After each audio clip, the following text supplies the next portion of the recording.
When it comes to physical trauma, it's pretty self-explanatory.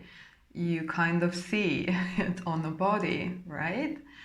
But when it comes to emotional trauma, a lot of us don't even recognize that this is what we are dealing with.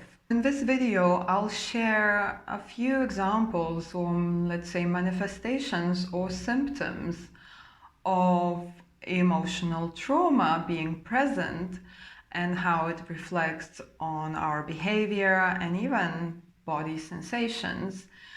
So if you recognize that this is something that you might be going through, please consider getting professional help. The emotional trauma might cause you to shut down or become hyper vigilant. You might be feeling stuck or staying stuck for a long period of time, feeling numb, not being able to move on or progress in something that you wish to achieve.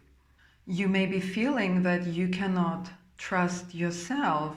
Forget the outer world, but you cannot even trust yourself. You cannot trust your intuition because trauma blocks access to our natural wisdom of the body. It also blocks connection and self-regulation.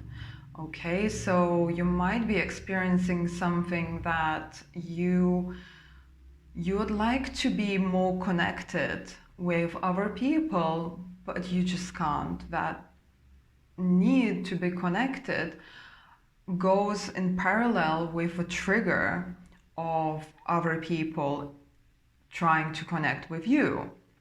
So it's a very interesting situation where you want something, but at the same time you are afraid of it. Trauma makes you see the world through the lens of emotion and not even present emotion. Usually it's connected to unresolved emotions from the past. So it organizes your world perception based on how you feel and not the reality. And that will narrow your ability to see new options and new choices, new possibilities to create a different reality. Unresolved emotional trauma will also make it more difficult for you to learn, to try other approaches in your life or to process a different information. It kind of really narrows your focus, and you will see how it is playing out in a lot of societies right now, right? That really heightened level of emotion, but not too much space of sort of higher thinking. So as human beings, of course, we are designed to feel a wide range of feelings and emotions. However, there is a difference.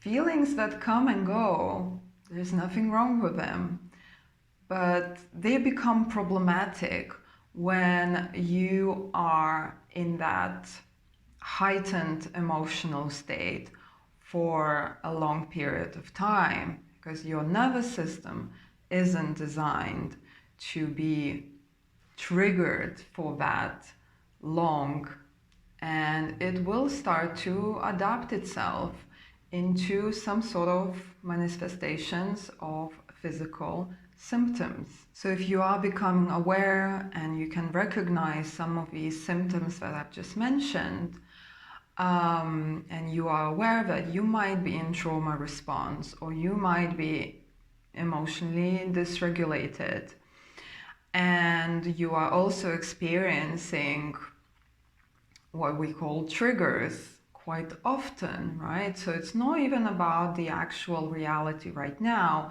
Those triggers are connected to some deeper unresolved trauma that sort of brings it all back every time something happens in the present.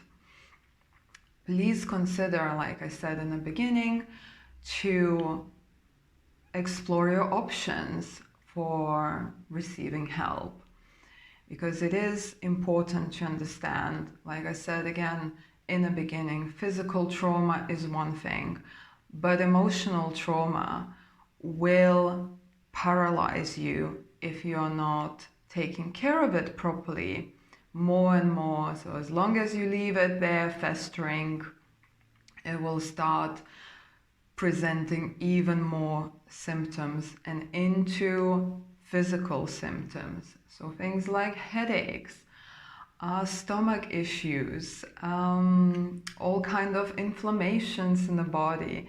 It's just your body trying to give you a message to say, hey, there is something way dysregulated here. And I'm trying my best to cope with it. I'm trying my best to adapt to it. But please, please help me so I can help you, keep you safe and happy in this vessel that we call body.